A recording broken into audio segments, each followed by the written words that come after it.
Welcome back to Her Story Untold Studios. I'm your host, Tanirpw, and today's episode touches on sensitive but crucial topics, including PTSD, molestation, human trafficking, just to name a few. These conversations are powerful and necessary, but they can also be triggering. Please take care of yourself as you listen and feel free to pause if you need to. Today's discussion is all about reclaiming your story. Even when the past holds trauma, healing is a journey, and no matter where you are, the strength to move forward is within you. As you listen, I invite you to reflect on what it means to turn your pain into purpose and to see hope where it once seemed lost. Before we begin, I want to give a gentle but important disclaimer. Today's episode will cover topics such as PTSD, molestation, and human trafficking. These are heavy and potentially triggering subjects, so please prioritize your well being.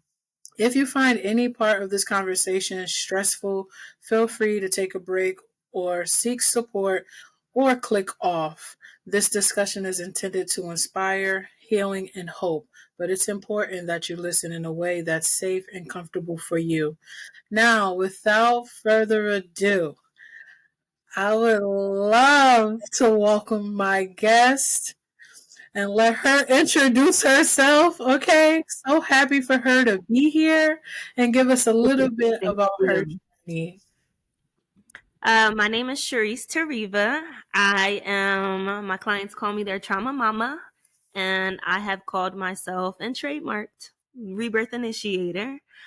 I help women through sexual trauma. We take their sexual trauma and we transmute it into their motherfucking triumph. Wait, I can cuss on here, right? Absolutely. Okay, just making sure. That's gonna happen a lot. I'll give a little bit of a background about myself. I help these women in my 13-week program called the Rebirth Initiation Academy.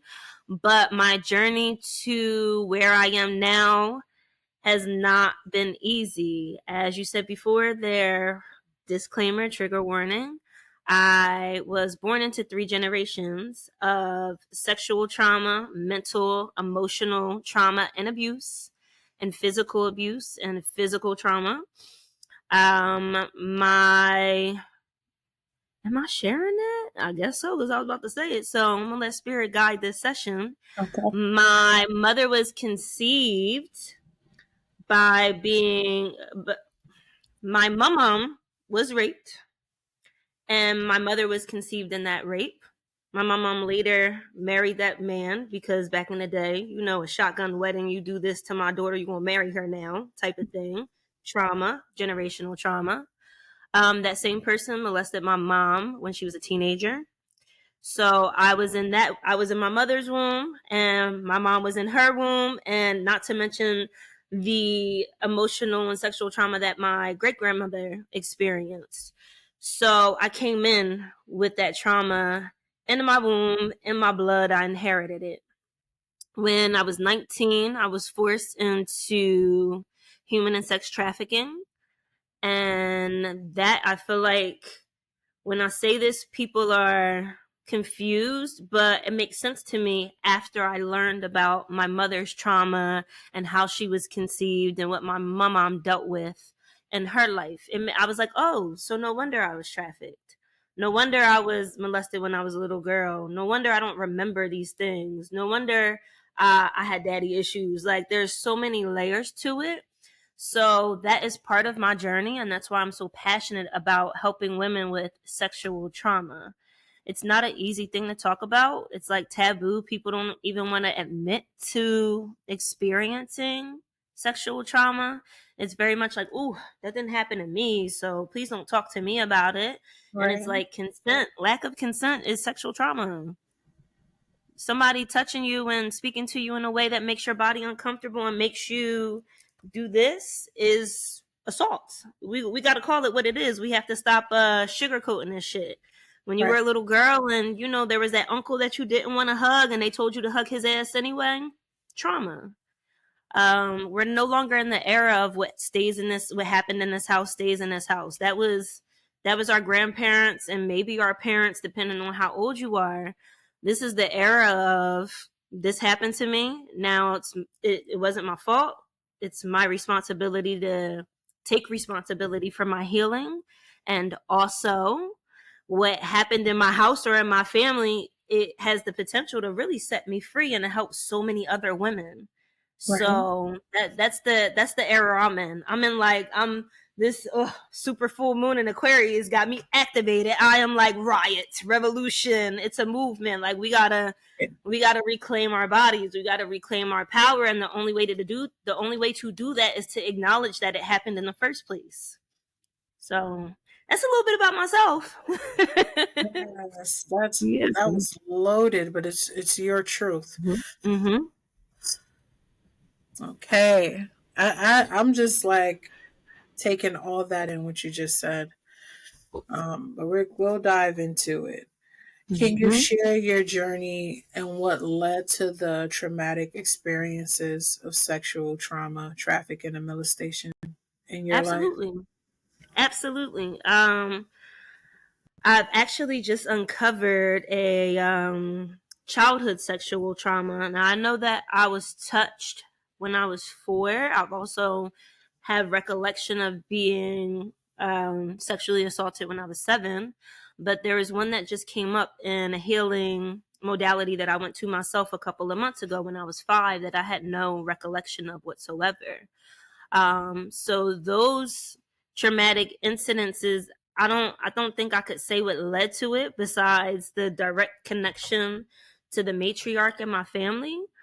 Um, but the trafficking, for sure, I could give you some background on that. But little girl, there is nothing that leads to that. Even the 7-year-old situation was from another 7-year-old, so like that was taught. You know what I mean? It is the responsibility of parents to make sure their children are safe. So this work doesn't have to be done. That's again why I'm so passionate about this work. Like when I eventually have daughters and my nieces, like they never gonna deal with this shit because it stops with me. I'm making sure that I'm doing the work required so that they can live in a world where they're not like, ugh, I'm 38, I'm 45, and I'm recovering from my sexual trauma. Nah, they're not even going to. If I have anything to do with it, they're not even gonna have to deal with that shit because I am rewiring that on such a deep and subconscious level and generational level. So there's that about the childhood sexual trauma. The trafficking actually was the young man that trafficked me pretended to be my boyfriend at first. So I hear this story a lot from a lot of women who are open to speaking about it because who the fuck wants to admit that they were trafficked? You know what I mean? Mhm. I remember when, and this is going left, but I'll bring it back. I remember when I first, like, out loud admitted to being trafficked, and I was like, you know what? Fuck it. One of my girlfriends had a nonprofit, and she had asked me all these questions. Her nonprofit was called at the time Sisters of the Streets, and she had voluntarily been in sex work and sex trafficking, and she wanted to help women get off of the street. So she had asked me to answer all these questions and share it. So she shared it on her platform, but I didn't share it on mine. And I woke up after answering the questions like, you know what, fuck it, I'm going to share it on my platform. And the response I got from sharing that I was trafficked, it was like 85% like, oh my god, your story's inspiring. And that like 15% that said the other, my boyfriend's mom at the time was like, oh, we don't do whores, like we don't do that. You gotta get rid of her. Like she's a hoe. And there were other people that said other things also. And it's like that 15%, girl, that's all I heard at the time. Cause that was like maybe 8 or 9 years ago maybe almost 10 years ago when I first like shared it out loud. And it made me go right back into like my hermit shell and be like, oh no, I'm never telling anybody again. And I went back into my cave and I was quiet about it until about 2020 when I was like, I can't not share this anymore. Like I had that pull, that pull you feel like in your heart and in your gut where it's like, oh, you have something to share, you have to share it. You can help a lot of people. And that's around the time that COVID happened also, which was very traumatic. and I had moved out of being a poker massage girl, and I had started this business mentoring program, and it was like, cool, let's do it. Like, fuck it. Like, what do we have to lose at this point? But to go back to what led to that, it was really, I was going through shit at home with my mom at the time, who is no longer living, and I couldn't stay there with the man that she was dating. I was having these crazy thoughts about hurting this man, and I don't like to hurt people physically. It's just not. I don't like to. I won't look if I buck. Don't hit me or anything like that. But it's not in my nature. Like, my nature is like, I'm a sweetie pie. Like, honestly. But I'm sassy, so I don't. But I had to leave because I didn't have to leave. I chose to leave. And actually met this man when I was in a low period of my life. And I met him, and everything in my body at that time, I wasn't aware of what intuition was or what the signs were and when spirit spoke to me. Like, I wasn't hip to that yet. I was about 19, so it was like, and the light just flashed over here. I just wasn't there yet. I wasn't where I am now. And everything in my body was like, ooh, girl, he like missing a tooth in the front. Like, there were just so many things that were like red flags. He's a drug dealer, like, on and on and on. And I was like, well, his situation is probably better than where I'm at right now. So I kind of like jumped ship. And he wined and dined me for like a week. And then we were intimate pretty fast. And one thing led to another. And I remember he told me what I was going to do. And I remember laughing at him, being like, ninja. I'm doing it. Like, you got me fucked up. And him being like, well, I know where your mom and your, at the time, my younger sibling, I know where they live. And my mom was sick. My mom been sick my entire life. And I was like, oh, I gotta get out of here, because like, if he hurts them, like, that's all I have. I don't know what I'm gonna do. And I remember going to leave and him like smacking the shit out of me and dragging me all the way back to the other side of the room, and me fighting him. I get this, and I'm sorry, but we did trigger warning at the top of this. I don't want to every time say trigger warning. The whole episode is the fucking trigger warning. I remember people asking me when I share this with them, being like, well, why didn't you leave? Or why didn't you call to get for help? Or you didn't fight him back? Fought for my life. Like, that's a man. I'm fighting a man. Well, there's not much I could do. At the end of the day, our body man, he's a man. He's a lot bigger than me. And I was scared. He had groomed me enough to the extent that I thought if I told somebody, like, he was literally going to harm my mom and my younger sibling. And when I say I love them more than I loved life itself back then, like, that was real. So that is what led to that. We could talk about whatever else you want to, but I feel like I completed that question.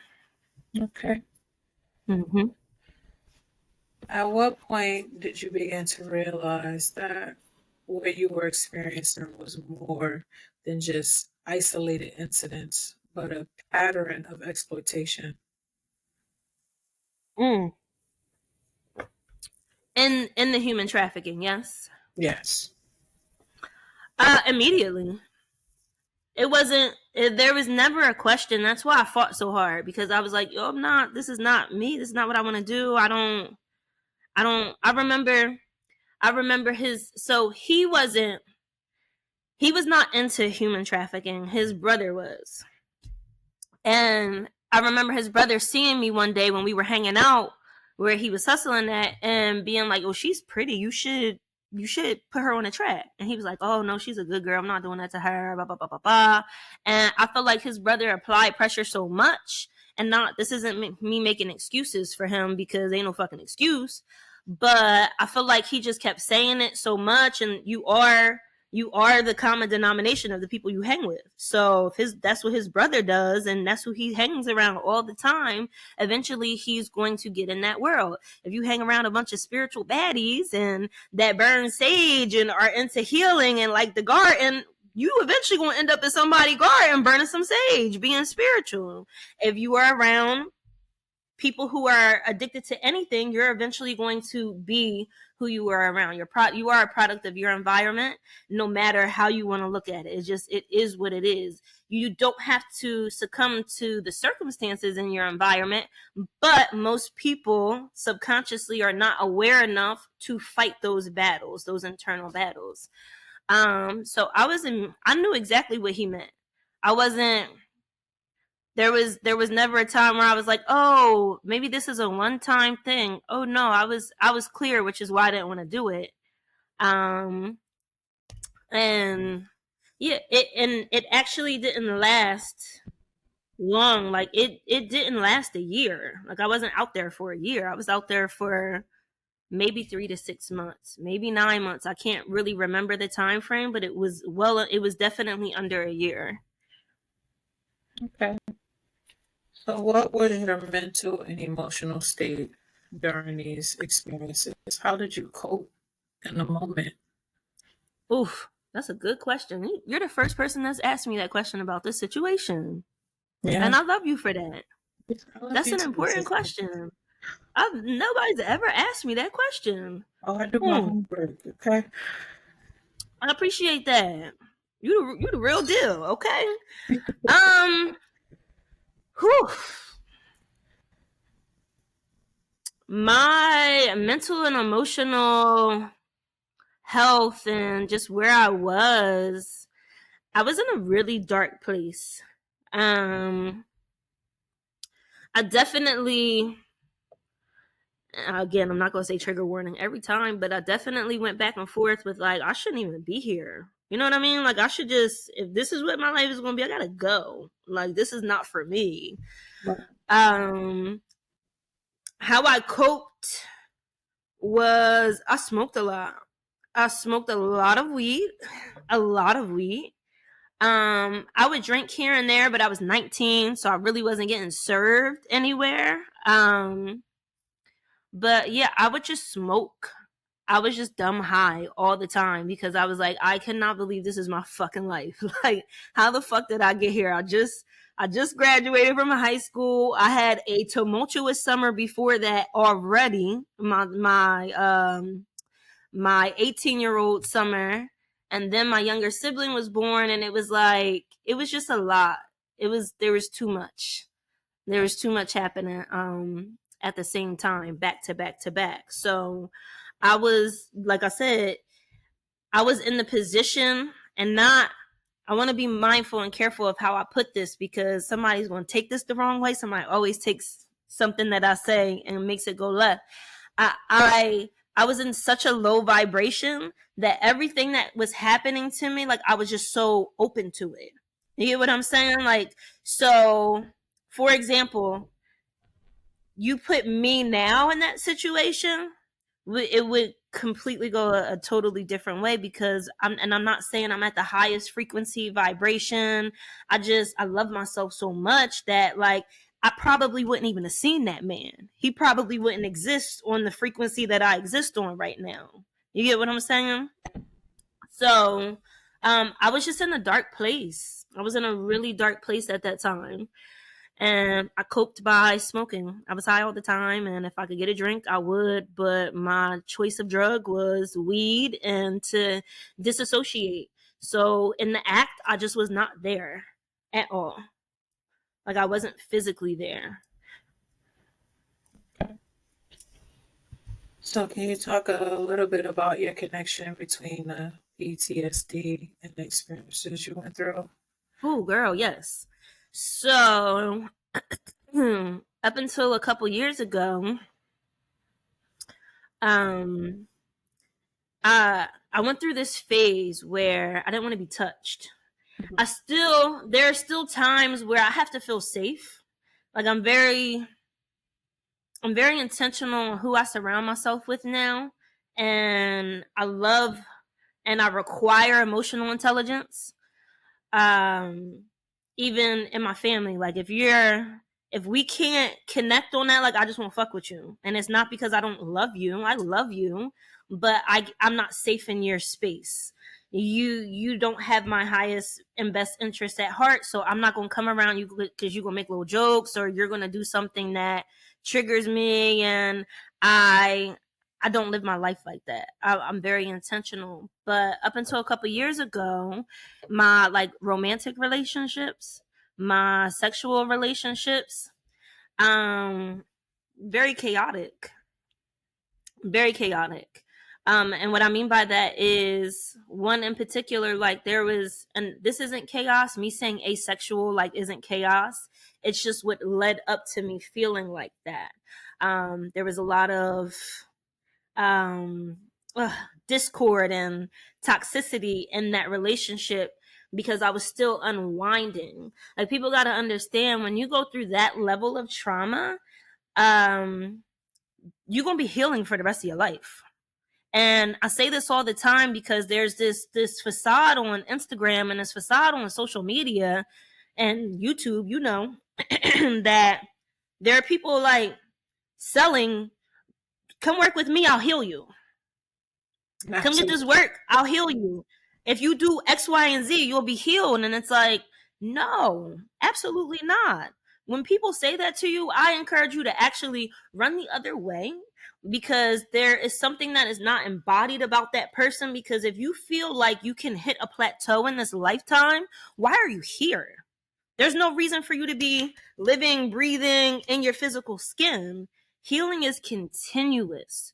So, as I was unwinding the layers of this trauma in my 30s, I'm 38 right now, but in my early 30s, I got to a point where I was like, oh, I'm asexual. I don't like to be touched. I don't want to have sex. I don't like how it feels. And that was directly connected to the PTSD. It wasn't that I was asexual. It was that when I was having sex, it was taking me right back there. It was taking me back to those moments that I disassociated, and now I was having to look at it, but I'm looking at it with this person that I'm in relationship with that ain't got shit to do with what I went through. So it would come up in that scenario. It would come up if somebody, mostly men, unfortunately, would like raise their voice to a certain octave that that person that was abusing me raised their voice to, sent me right back to me and him fighting. I would have like night terrors. I would wake up in the middle of the night laying next to my partner. And I remember one time, it's not funny, but it's funny because afterward we were able to laugh about it. But I remember waking up and just smacking the shit out of him and being like, what you do that for? And I was like, I don't know. I felt like you were the dude and it really had nothing to do with you. And at that point, he had already had a little bit of an understanding of what that process looked like. But still, like, I don't want to hurt this person that I was with because somebody else hurt me. Like, hurt people. Right. You get what I'm saying? So that healing process has been continuous. Now the level that I'm at, again, I'm very intentional. I'm an advocate for therapy, and also I believe that therapy can be re-traumatizing on so many levels, especially if you don't have a therapist that can speak to your experience. What I mean by that is like demographics matter, like representation matters. Like I've been sexually traumatized, so somebody is going to feel more comfortable working with me that has been through some level of sexual trauma because I've been through it. So I know what the fuck that looks like. I know what it feels like. I know the PTSD, the anxiety, all the things that come with it. I've gone to therapists that have just been like, so what happened? And tell me about it. Start at the beginning.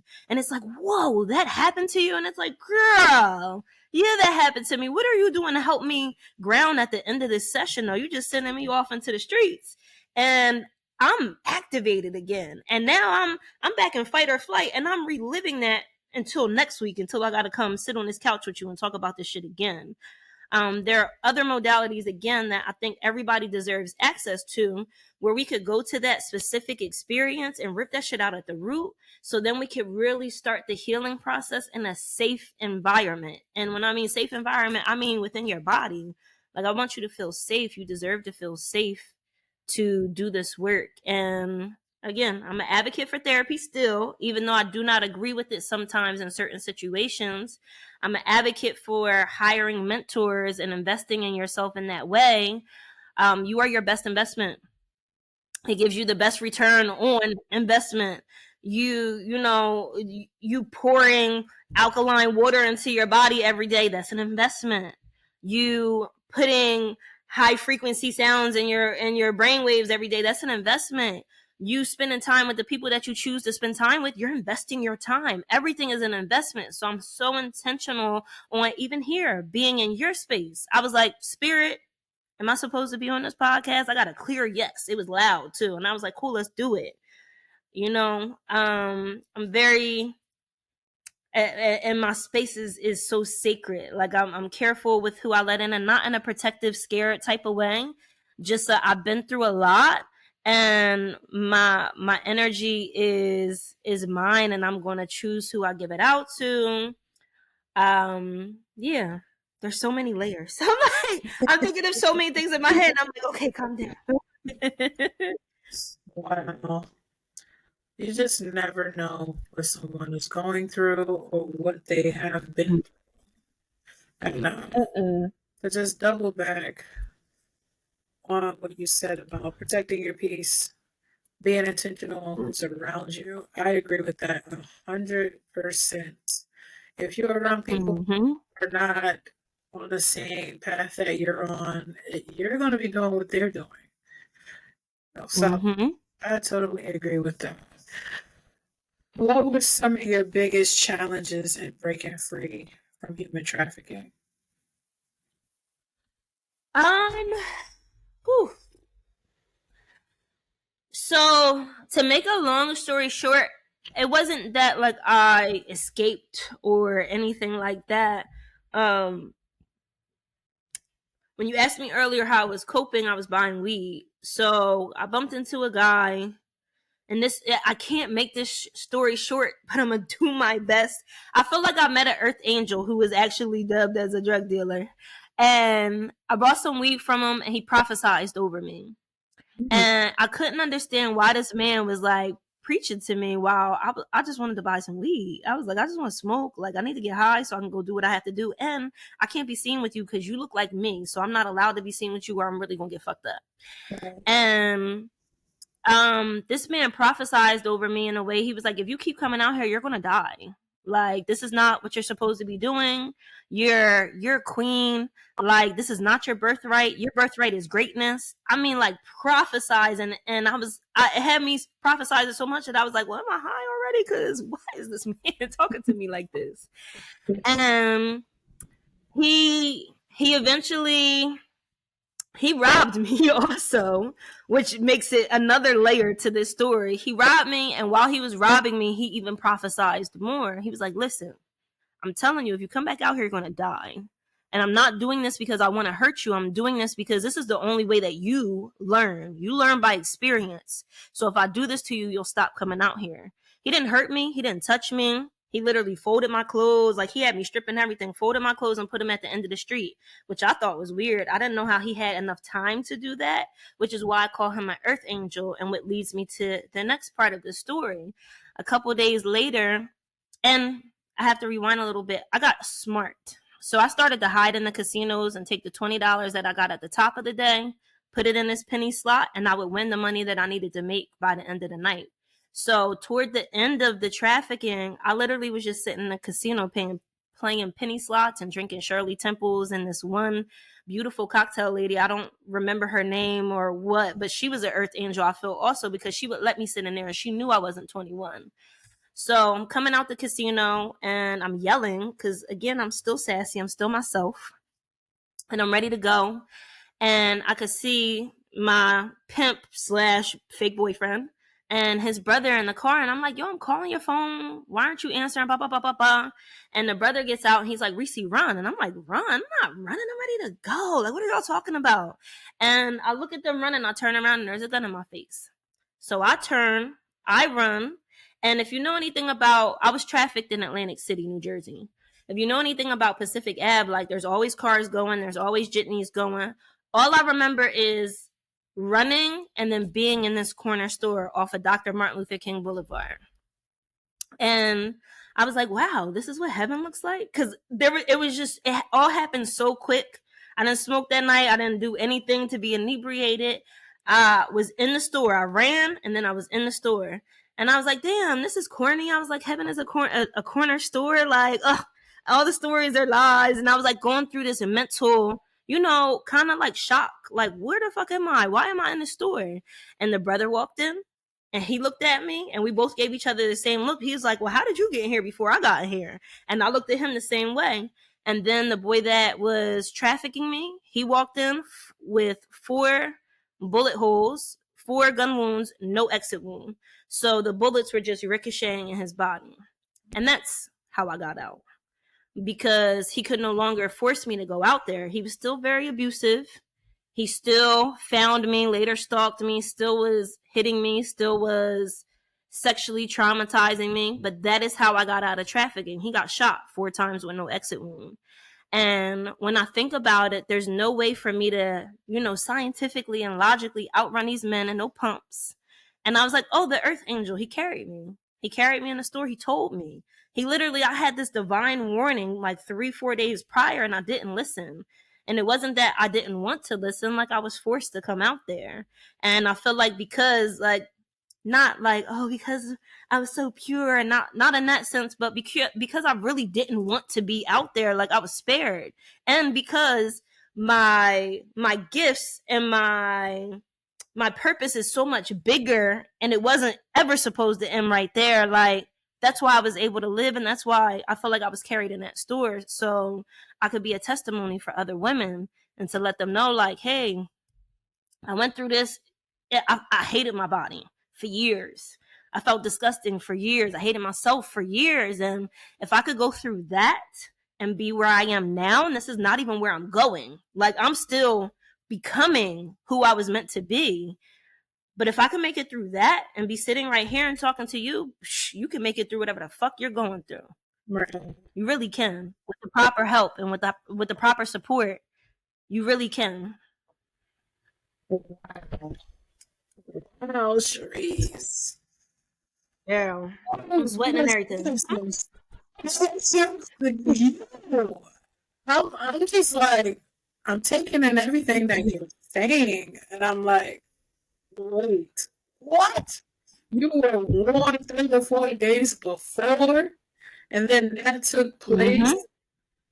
You ended up being the first person in the store. Wow. Definitely protected. Definitely. I say all the time, like, be spiritually protected, spiritually respected. Like, spirit don't play about me.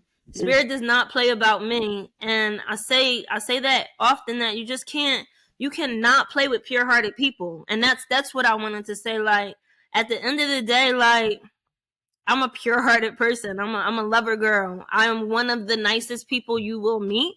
There's an opposite side to that, because we live in duality. So if you do some shit to me that doesn't sit right with me, I'm gonna cuss you the fuck out.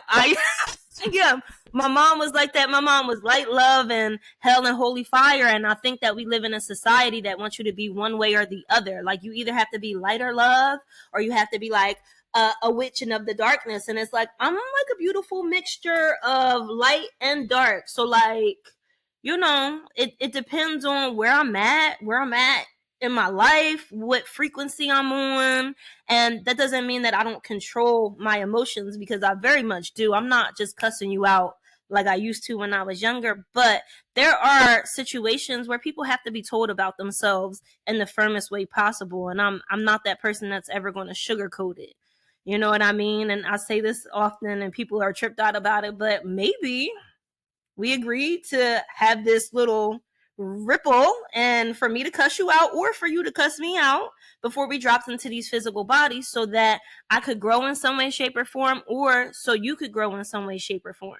Everything is not light, love, and bubblegum. Like, one light doesn't exist without dark, and dark doesn't exist without light. Like, they both are allowed to exist at the same time. I've said this also. My life has been devastatingly beautiful since my mother's passed. It has been the most devastating time I've ever experienced. Even to me, I feel like it's worse than being trafficked, because I can claim that back. Can't get my mom back.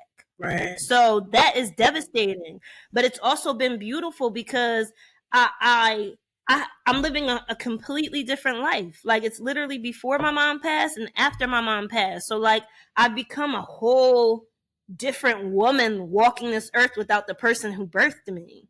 Like, Right. that is also it poetically beautiful in some way, shape, or form. So yeah. Well, let me ask you this. Since all this healing you've been doing, the therapy, have you forgave the boyfriend and the mother? Oh, the mother that said what she said about me being trafficked.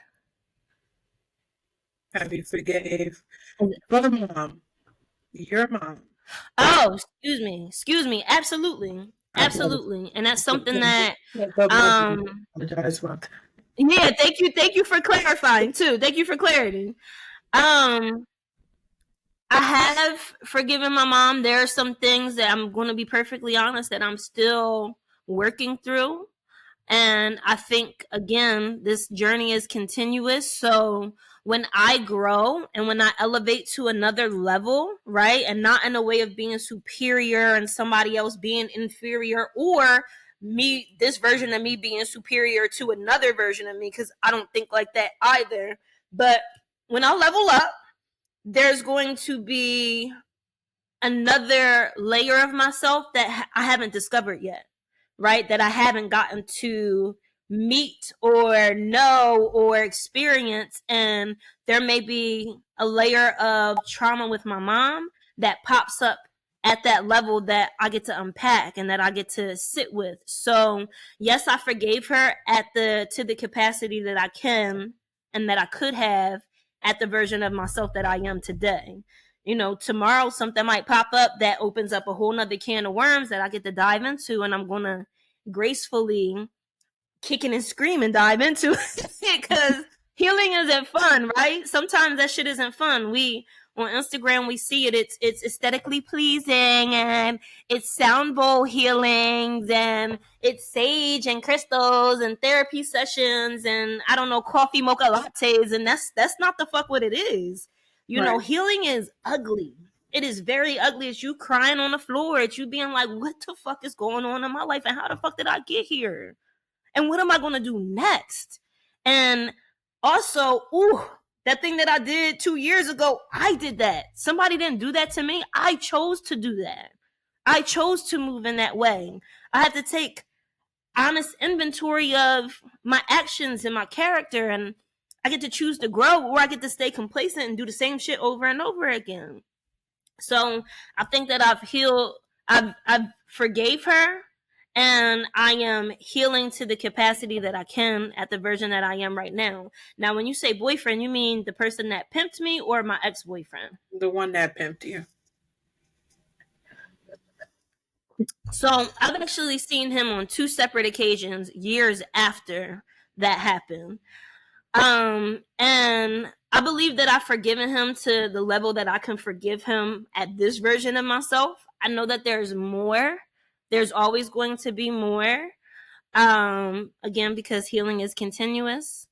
And also, there are just parts of me that I feel like were taken in that situation that still make me really fucking angry at the end of the day when I sit and I think about it.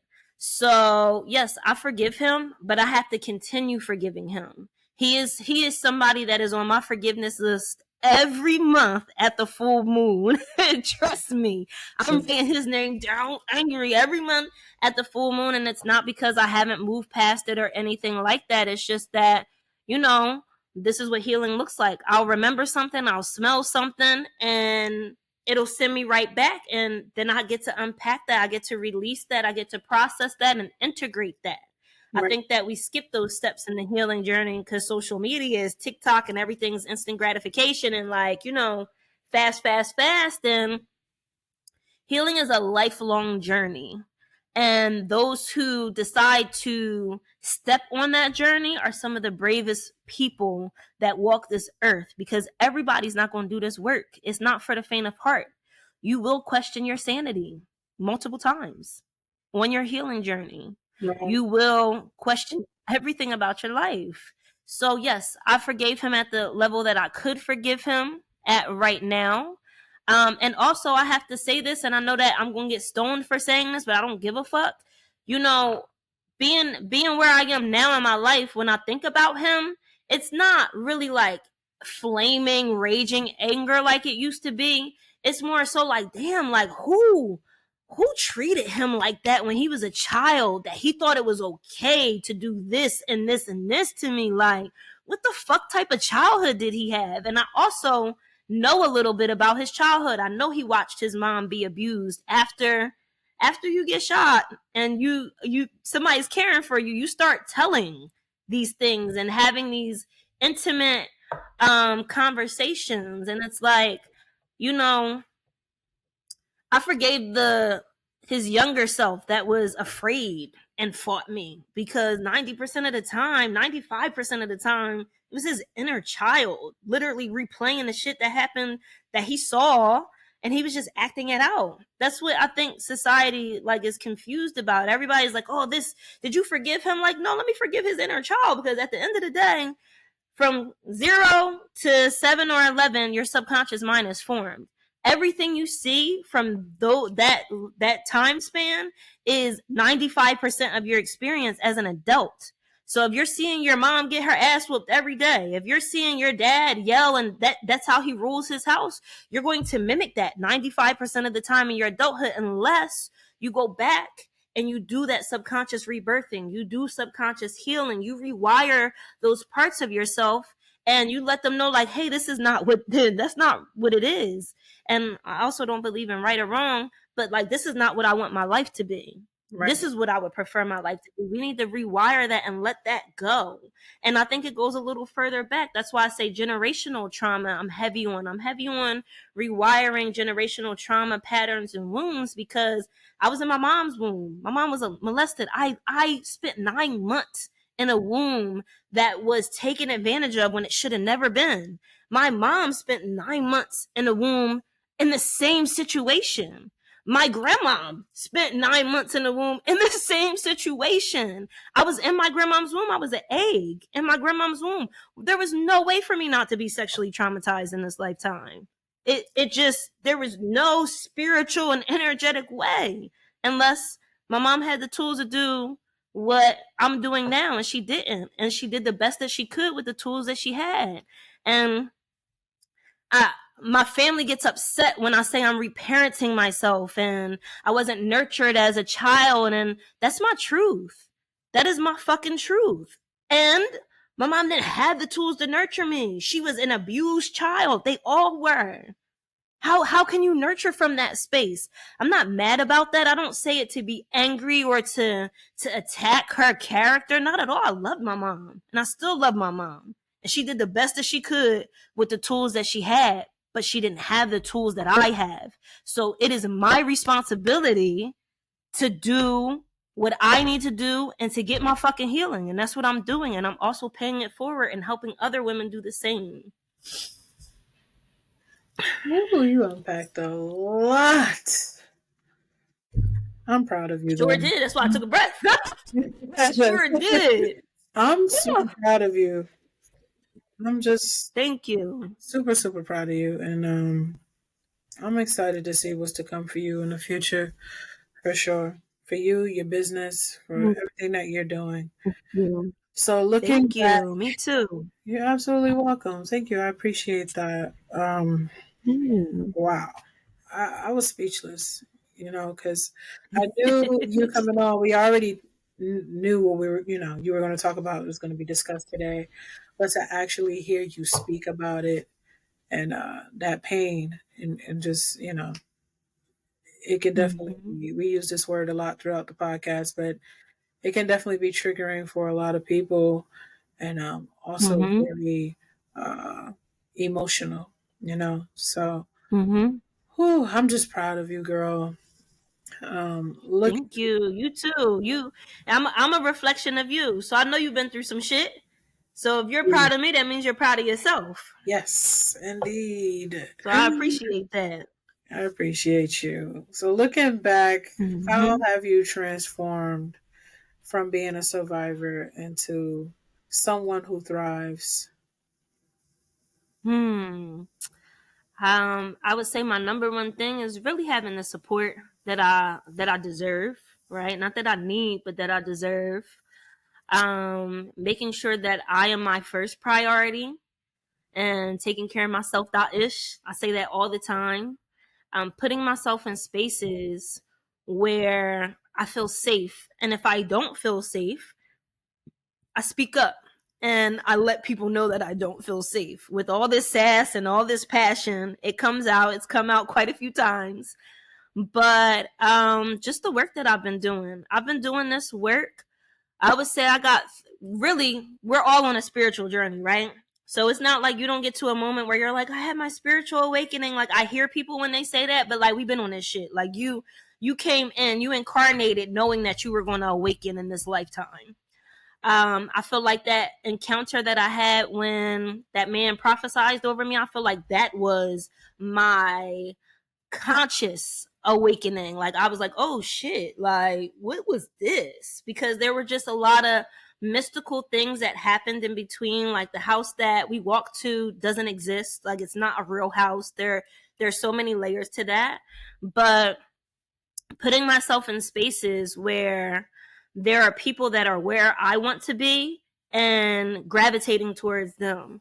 So like I said, I probably have been consciously like investing in myself since I was about 23.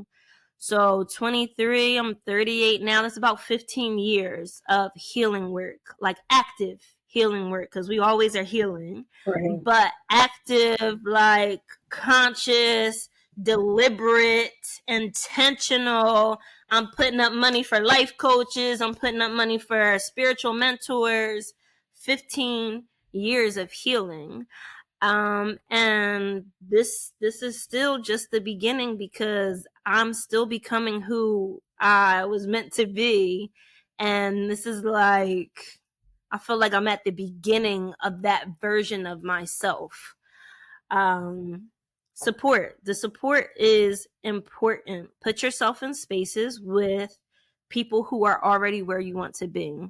I say it all the time. My first life coach changed my fucking life. Her name is Carla Chin. I spoke about her in the last podcast I was in. She was my life coach, and I didn't know what that was back then. But I hired her because I was like, oh, whatever, I need what she has. I wanna be where she is, and I need her help to get there. It was not a question of, oh, how much did it cost? It was, I can't afford not to work with her because I can't afford to keep living my life the way I'm living it. That's where I was at. Shout out to her. Hmm. I love her so much. For those who may be currently trapped in a situation that's similar to your story, Hmm. what message would you share with them? Mm. Um, I think that I needed to hear that, like, my family loved me and that they would never want me to go through something like that. There are people out there that are ready and willing to support you. There are actual, like, I went to Atlantic City not too long ago, and in the restroom there was like a picture, and it was a picture of a phoenix, and my logo is a phoenix rising, and I was like, wow. And it was like, if you're being trafficked or somebody's hurting you, like, take a picture of this QR code and like we'll get you out of there. And that is my suggestion. Get the fuck out. Like, get out however you can. And also, if you're already out and you're in this space where you're like, oh, I really hate my body, and you're trying to come to terms with it, or you don't even want to acknowledge it, you gonna have some work to do. It would be in your highest and best interest to acknowledge it sooner than later. Unpack it in a safe space with somebody. I'm available. I know you're available. There Yes. are therapists that specifically work with people who have been through sexual trauma. Make sure you find the right person. And also, if you have deep childhood trauma, which I'm sure you do if you're in that situation, there's deeper work to be done. But number one, get safe. That's the number one thing. Make sure you get yourself to safety, whatever that looks like. Take a picture of those QR codes, call somebody, leave if you can safely.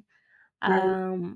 Safety is always my, I say, I'm hearing my niece's voice right now. She said it early. Safety first, Reese. Like, it's a safety first. I want you safe. And then, you know, deal with that person the way that they need to be dealt with. And I know people are like, call who you need to call. Make sure that person pays for what they did to you.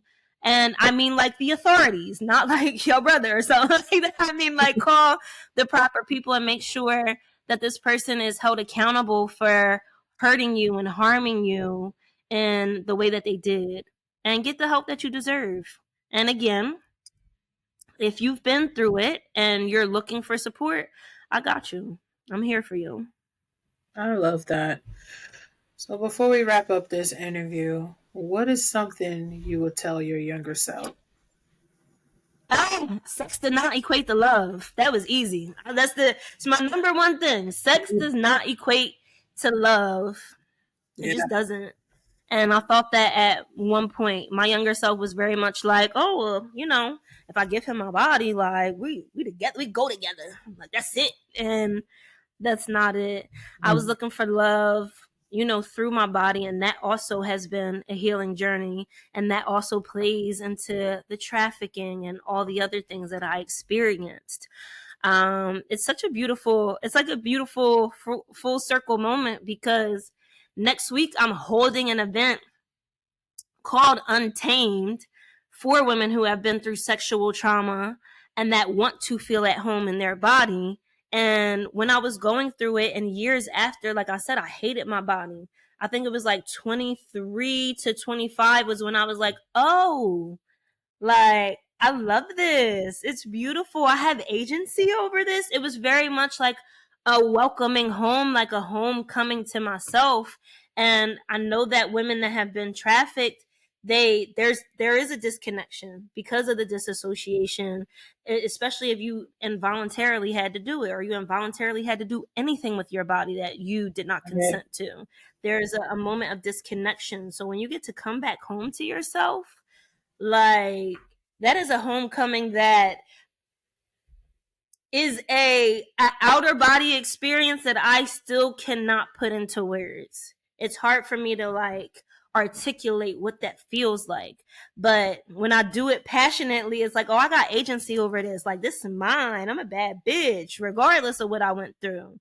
Like, I'm still beautiful. I'm still sexy. And even though I've been trafficked, I'm still allowed to show up and show skin and not be judged and not be chastised because of the things that I've been through, and not be called, you know, a whore because I did these things. It's like, okay, and like the person that these judgments are coming from, and from society, it's like, really, when people judge other people, they really feel that way about themselves on some level, and it Yes. just hasn't been dealt with yet. It's like, girl or boy, like, Right. you just mad because I feel at home in my body and it's triggering to you. Like, how dare I, somebody that was trafficked, flaunt this and feel so comfortable? Like, who do I think I am? I'm Sharice motherfucking Tareva, and I made it through all that shit. That's who the fuck I think I am. Let them Like, know. Let them yes, know. It yes. was such a pleasure having you here, Sharice. I Is loved it. Thank you. is it any way that we can connect with you? Absolutely. You could find me mostly on Instagram at Sharice, which is SHARICE TAREVA, Sharice Tareva. And if you want to email me, if you would like to have like a more direct, intimate conversation, my email is hello@sharicetareva.com.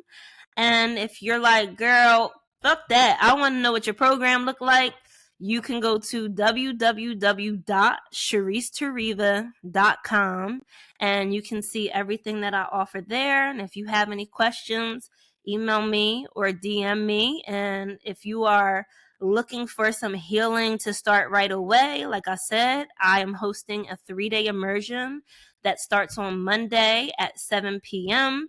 And every day we will be diving deeper and deeper into subconscious healing and sexual trauma.